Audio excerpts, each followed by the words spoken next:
Welcome to Hot Topics in International Trade, brought to you by Braumiller Law Group and Braumiller Consulting Group.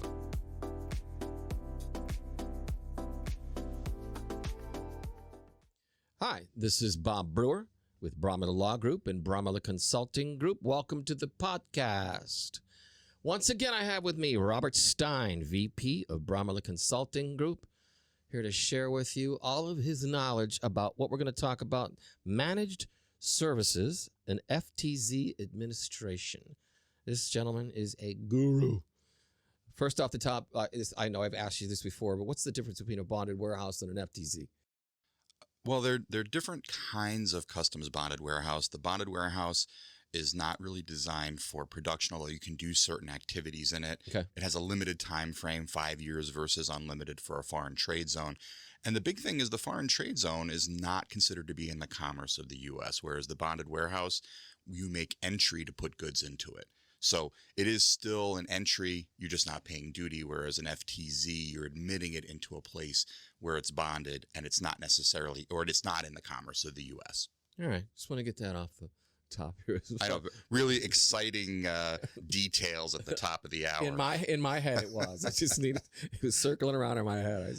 But really the managed services thing, I mean, this is like what BCG does. I mean, you go on our website even, I count almost like 35 different areas of managed services that we do. But what define it for me?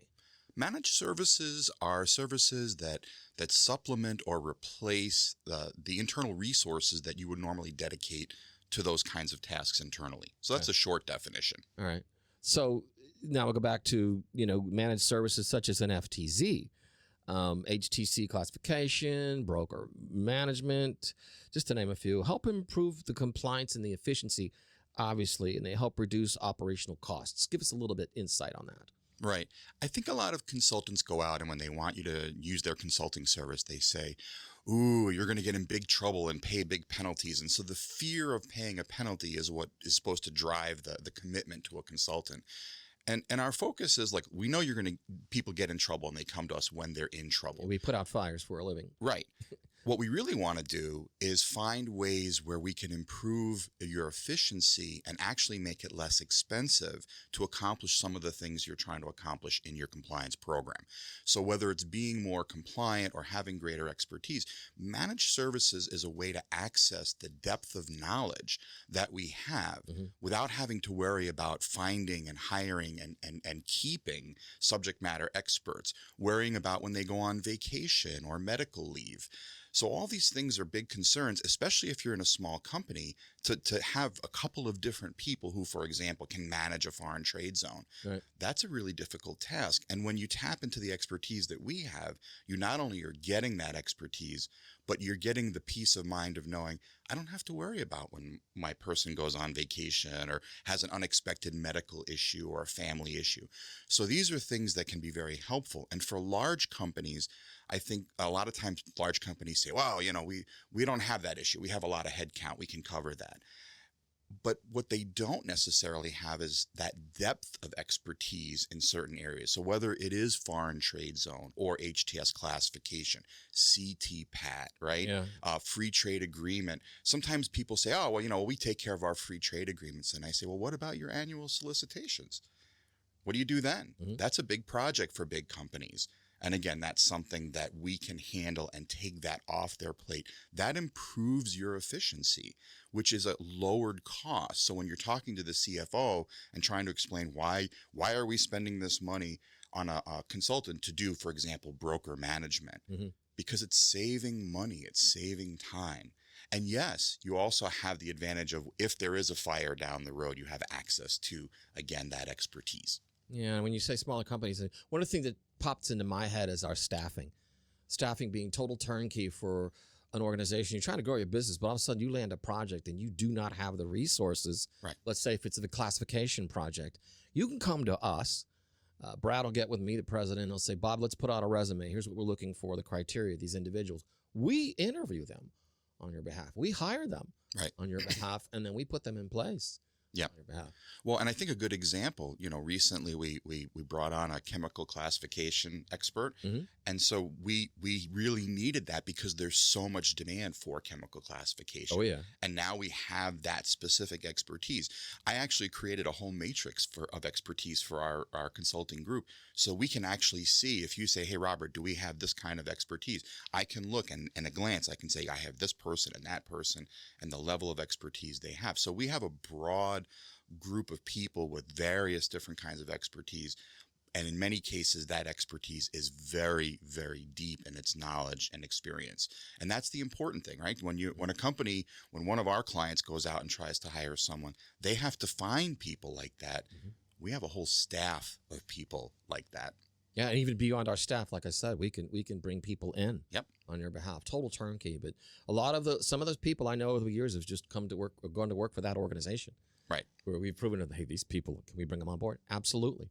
You have the right to hire them after the project slump. Some have come to work for us after that. But it's interesting to me because when I look at this FTZ, what kinds of functions and expertise overall using managed services can I tap into, though? Well, it's really anything. So when you think about what you're doing, and let me just sort of define that anything, right? Okay. Businesses are in business to produce and or sell certain products, and that is where their expertise really lays. And here's the thing.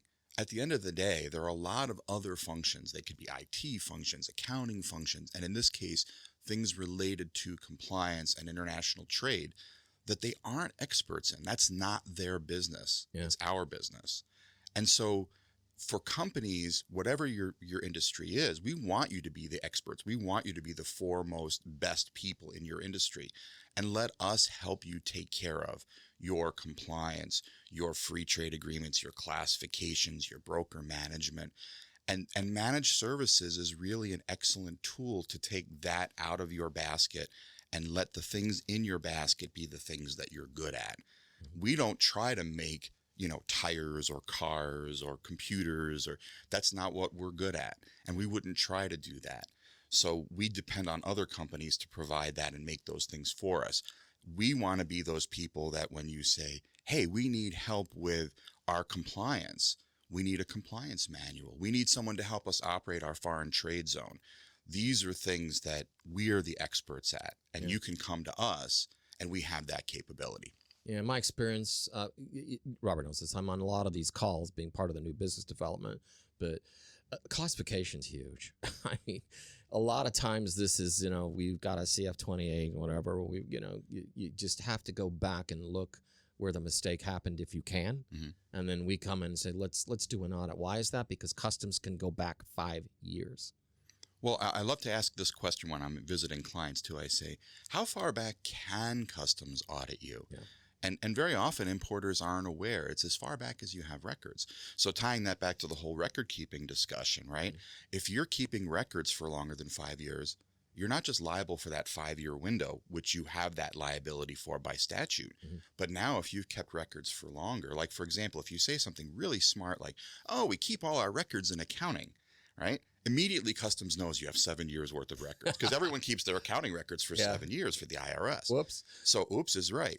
And the reason it's so important, like classification, even something as simple as country of origin. So let's take it back a notch. Like classification is, tens of thousands of classifications and all sorts of different rulings and rules.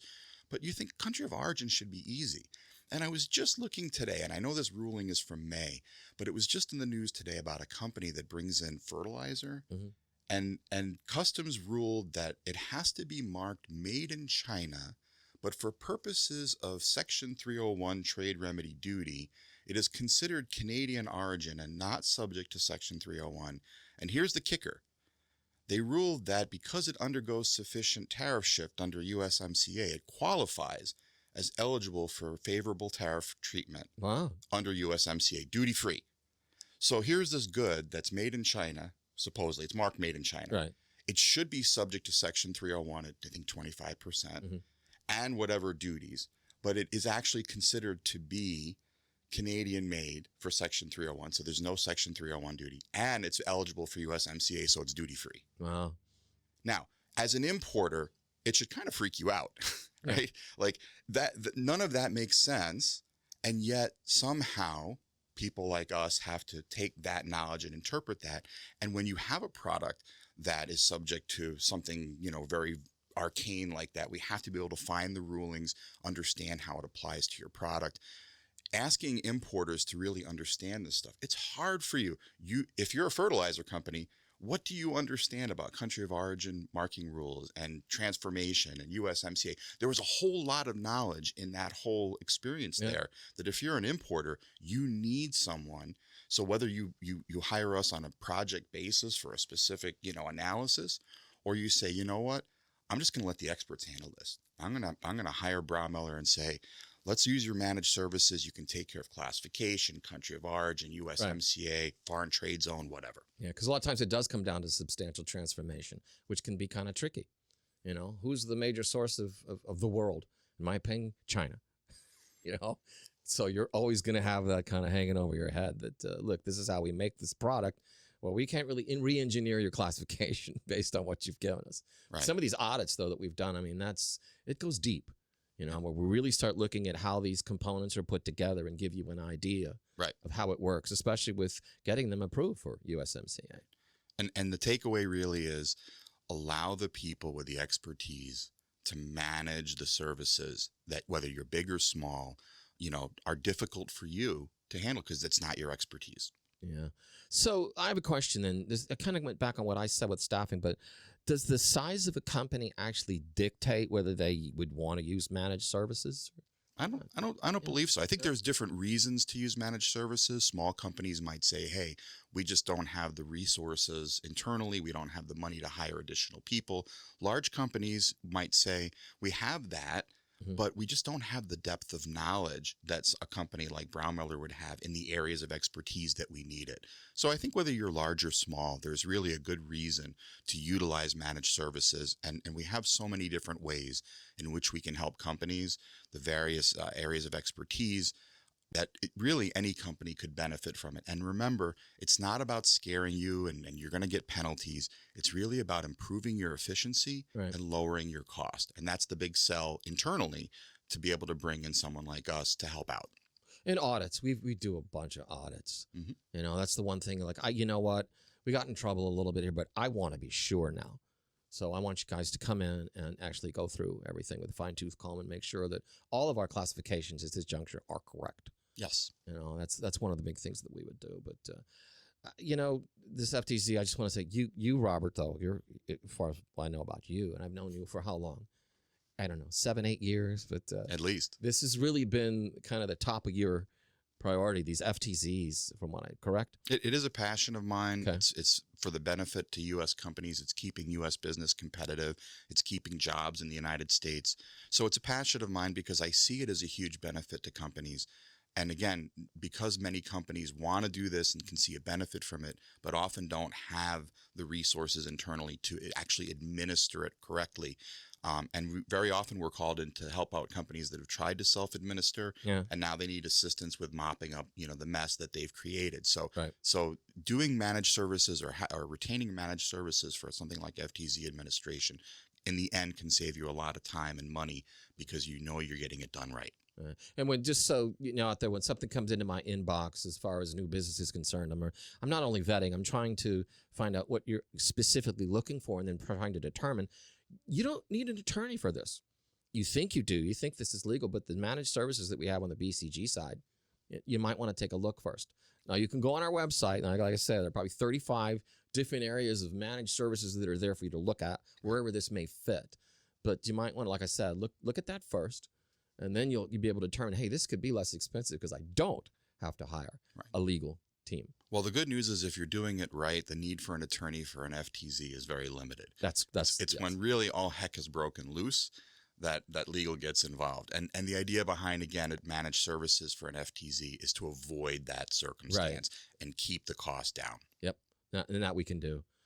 Well, Robert, are there any upcoming speaking engagements that you've got? I know I got a piece out there that's called Keeping Up with Robert Stein. We're trying to keep up with your speaking engagements. So what's coming up?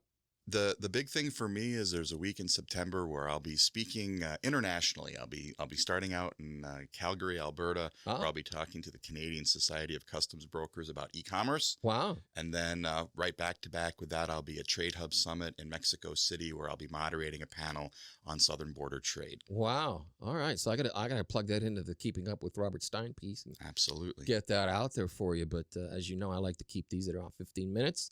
I appreciate you stopping by, and we got another podcast coming up here pretty soon with Robert.